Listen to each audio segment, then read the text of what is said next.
சாய்ராம், ஜெய் சாய்ராம்.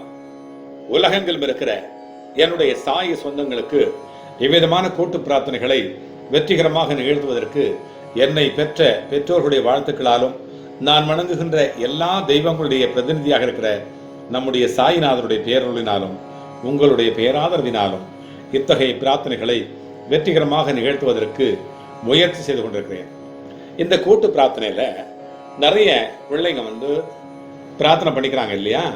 அப்படி பண்ணும்பொழுது அநேக பிள்ளைங்க நிறைய பிரார்த்தனை, அதாவது உடல்நல சரியில்லை, கல்விக்காக, இந்த மாதிரி வேலை செஞ்சு பணம் திரும்பி வர்றதுக்காக, கடன் கொடுக்கறதுக்காக, இந்த மாதிரி நிறைய பண்ணிக்கிறாங்க இல்லையா? இதில் ஒரு சில பிரார்த்தனையை நம்ம சொல்லி ஆகணும்.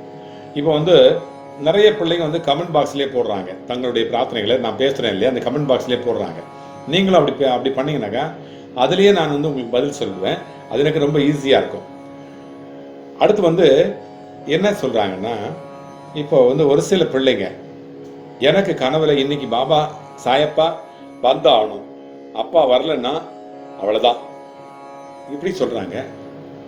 ஒரு சிலர் என்ன சொல்கிறாங்கன்னா, சாயப்பா என் கனவுல வந்தார், நீங்களும் கூடவே வந்தீங்க அப்படின்றாங்க. நிறைய சொல்கிறாங்க, இந்த மாதிரி நிறைய சொல்கிறாங்க. அதை பற்றி ரொம்ப சந்தோஷம். நான் சாயப்பாவோட வேலைக்காரன், நான் வர்றது தப்பு இல்லை, ரொம்ப நல்லது, எனக்கும் பெருமை. அது சாயப்பா வர்றாருன்னா ரொம்ப நல்ல சகுனம். சில பேர் என்ன சொல்கிறாங்க, சாயப்பா வந்தார், எனக்கு என்கிட்ட பைசா கேட்டார். சரி, பைசா கேட்டால் கொடுங்க, ரொம்ப நல்லது. அதை விட பெரிய பாக்கியம் என்ன இருக்குது? அவர் கேட்டு வாங்க, நம்ம அவர் கொடுத்து நம்ம வாங்குறத விட அவர் நம்மக்கிட்ட கேட்டு வாங்கினாக்கா அது ரொம்ப ரொம்ப பலன் அதிகம். அதுதான் நான் சொல்கிறேன், அது ரொம்ப பலன் அதிகம் நமக்கு. அதே மாதிரி இப்போ சில பேர் என்ன செய்கிறாங்க, பிள்ளைங்க சாயப்பா என் கனவுல வந்தாதான் ஆச்சு, அப்போ தான் நான் உயிரோடு இருப்பேன் அப்படின்னு சொல்லிட்டு கிட்டத்தட்ட அதை பார்த்து நம்ம பயந்துடுறோம். இது என்ன, நம்ம நிறைய பிரார்த்தனைகளை பண்ணிக்கிட்டு நம்ம கூட்டு பிரார்த்தனை மூலமாக நிறைய பிள்ளைங்க காப்பாற்றப்பட்டிருக்காங்க. அது எல்லாருக்கும் தெரியும். நம்ம கோயிலுக்கு வர்றவங்களுக்கு தெரியும், நம்ம பிரார்த்தனை செய்கிறவங்களுக்கு தெரியும். நிறைய கிட்டத்தட்ட 500க்கு மேலே பிள்ளைங்க காப்பாற்றப்பட்டிருக்காங்க. குடியிலேருந்து காப்பாற்றப்பட்டிருக்காங்க, இந்த மாதிரி தற்கொலையிலேருந்து காப்பாற்றப்பட்டிருக்காங்க. அவங்களுக்கு கவுன்சிலிங் கொடுக்குறோம், நிறைய பிரார்த்தனை பண்ணுறோம். இந்த பிரார்த்தனை மூலமாக வெளியில் வர்றாங்க, அந்த இடர்பாடுலேருந்து வெளியில் வர்றாங்க. மீண்டும் இதுவும் கடந்து போகும் அப்படின்னு சொல்லிட்டு அவங்க வர்றாங்க. சாயப்பாருடைய நம்பிக்கையும் அந்த பொறுமையும் இருக்கிற பட்சத்தில் அவங்களால வெளியில் வர முடியுது. நம்பிக்கை இல்லாதவங்களால மறுபடியும் அவங்க வர முடியாமல் அதிலேயே தவிச்சுக்கிட்டு இருக்காங்க. அதை தான் சொல்லணும். இப்போ நான் சொல்ல வந்தது என்னென்னா, இன்னைக்கு என்னுடைய கனவுல சாயப்பா அதான் ஆச்சு, அப்பா வரலன்னா அவ்வளோதான், நான் திரும்பி உங்கள்கிட்ட பேச மாட்டேன்.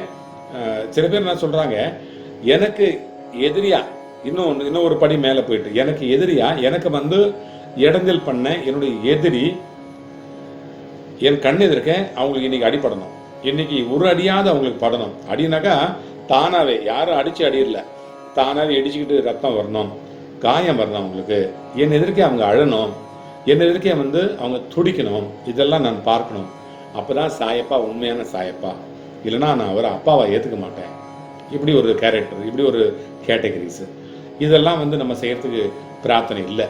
இப்படிலாம் பிரார்த்தனை பண்ணக்கூடாது. அது எதிரியை கூட நல்லவனா நினைக்கணும், எதிரி கூட அழிஞ்சு போகக்கூடாது, எதிரியும் நல்லா இருக்கணும். அவன் அதான் என்ன செய்தாரை ஒருத்தல் அவர் நன்னயம் செய்து விடல் அப்படின்னு வள்ளுவர் சொல்லிக்கிறார்ல. என்ன செய்தாரு, நமக்கு துன்பத்தை கொடுத்தவங்க கூட அவங்க சந்தோஷமா வாழணும்னு நீ நினைச்சீனாக்கா அதுதான் அவனை அதான் இறைவனோட இருக்கிறதுக்கு ஒரு நல்ல அடையாளமான ஒரு கடவுளுடைய பிள்ளையா, சாயப்பாவுடைய பிள்ளையா நீ இருக்கிறதுக்கு அதுதான் அடையாளம் சொல்றாரு வள்ளுவர். அப்படி இருக்கும்போது இந்த பிள்ளை என்ன சொல்றான்னா, இந்த பையன் அவன் வெளிநாட்டில் வாழ்றான். இந்த பையன் என்ன சொல்றான், எனக்கு எதிரி இங்கே இருக்கிறான், அவன் என் கண் எதிர்க்கையே இப்படி ஆகணும், நான் நினைச்ச மாதிரி ஆகணும் அப்படின்னு சொல்றான். அப்படி ஒரு பிள்ளை. இன்னொரு பிள்ளை என்ன செய்யுது, நான் இன்னைக்கு தூங்க போறேன், இன்னைக்கு தூங்கி நான் காலையில் எந்திரிச்சுக்குள்ளற என்னுடைய கனவுல சாயப்பா வந்தே ஆகணும், அதுக்கு நீங்க என்ன பண்ணுவீங்களோ தெரியாது, இல்லைன்னா நான் உங்ககிட்ட பேச மாட்டேன். நான் பேச சொல்லலை, அந்த பிள்ளைய நான் பேச சொல்லலை, அதுவே சொல்லிக்குது. இதெல்லாம் நான் ரெக்கார்ட் பண்ணேன்னு வச்சுங்களேன், இன்னும் நிறைய பேசியிருக்குது, கெட்ட வார்த்தைலாம் பேசியிருக்குது. அவன் அப்படி ஆயிடணும், இப்படி ஆயிடணும், அவனை கர்ஸ் பண்ணுது. ஒரே அதாவது அந்த பிள்ளையே முதல்ல நான் சொன்னோம்னா அந்த பிள்ளையா இருக்கிறதுக்கு தகுதி இல்லை. சாயப்பாவுடைய கோவிலுக்கு வரணும்னாலே ஒரு தகுதிகள்லாம் இருக்குது. சாயப்பாவுடைய அந்த பிரார்த்தனை கோபுரத்தை மிதிக்கிறதுக்கு சில தகுதிகள்லாம் இருக்குது. சாயப்பா பேர் சொல்றதுக்கு ஒரு தகுதி இருக்குது. அதெல்லாம் வந்து இருந்தால் தான் அந்த பிள்ளைங்களுக்கு அந்த சந்தோஷம், அந்த ஆனந்தம், அந்த அற்புதம், அவரை நெருங்கிறதுக்கான ஒரு அற்புதம், அந்த அந்த பாக்கியம் கிடைக்கும்.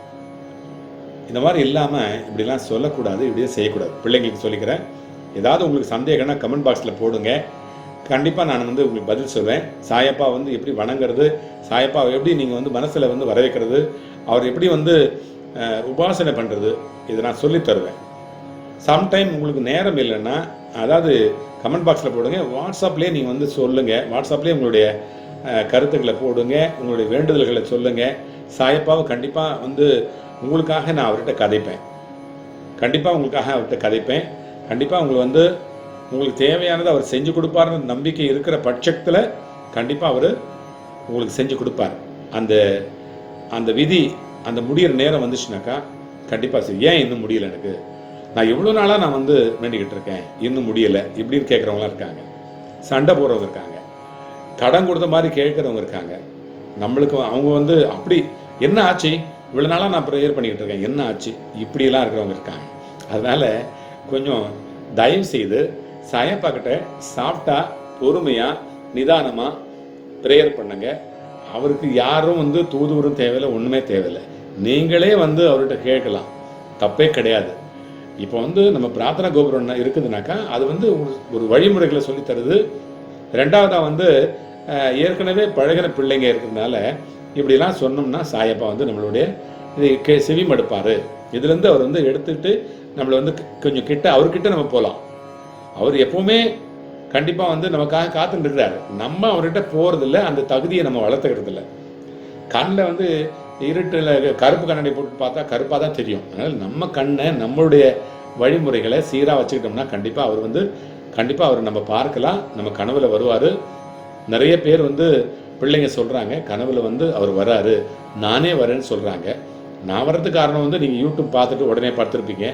யூடியூப் பார்த்துட்டு சாயப்பா அந்த ஸ்லோகங்களை அந்த கதைகளை கேட்டுட்டு நீங்கள் படுத்திருப்பீங்க. அதனால் வரக்கூடிய வாய்ப்பு இருக்குது. உளவியல் வல்லுநர்கள்லாம் அதான் சொல்கிறாங்க. நம்ம எப்போவுமே நம்ம எதை நினைக்கிறோமோ அது வந்து நம்ம ஆழ் மனதில் அது பதிவுன்னு சொல்கிறாங்க இல்லையா, அந்த மாதிரி அந்த பதிவுகள் தான் கனவுலேயே நமக்கு வருது. அதனால் கனவுக்கும் நனவுக்கும் உள்ள இடைவெளியை நம்ம வந்து குறைச்சிக்கிட்டா தான் அதற்கான முயற்சியை அதற்கான உழைப்பை நம்ம வந்து செய்தோமானா கண்டிப்பாக நம்ம வந்து சாயப்பா தரிசனம் பண்ணக்கூடிய அந்த வாய்ப்பு கண்டிப்பாக நமக்கு கிட்டும். கண்டிப்பாக அந்த தரிசனம், பாபாவுடைய தரிசனம் நமக்கு கிடைச்சே தீரும். அதனால் பயப்படாதீங்க. ஒரு கனவுல வந்தால் பயப்படாதீங்க, கனவுல வரலனாக்கா திட்டாதீங்க. அதனால் கனவுல கண்டிப்பாக வருவார். இது நிறைய நான் வந்து பதிவுகளாக வந்து அவங்க அந்த வாய்ஸ் அந்த மெசேஜை நான் போடணும்னு சொல்லிட்டு நான் நிறைய நினைக்கிறேன். ஆனால் எக்கச்சக்கமாக இருக்குது, அதனால் போடுறதில்ல. 1-2னா போடலாம், நிறைய இருக்குது. அதனால் தயவுசெய்து கண்டிப்பாக சாயப்பாவை நம்புங்க. உங்கள் கனவுல வருவார், கனவுல இல்லை நினைவிலே நேரடியாக வருவார். நேரடியாக நிறைய பிள்ளைங்க அவருடைய காட்சியை அவருடைய அற்புதங்களை அனுபவிச்சிருக்காங்க. அந்த அனுபவம் உங்களுக்கும் கிடைக்கும், எங்களுக்கு மட்டும் இல்லை உங்களுக்கும் கிடைக்கும். அவர் பிரத்யட்சமாக வாழக்கூடிய தெய்வம். அதனால் சொல்கிறேன், கண்டிப்பாக அவர் கிடைப்பார். பாபா தரிசனம் உங்களுக்கு கிடைக்கும். பாபா தரிசனம் பாப விமோசனம், வியாழன் தரிசனம் விடியல் நிதர்சனம்.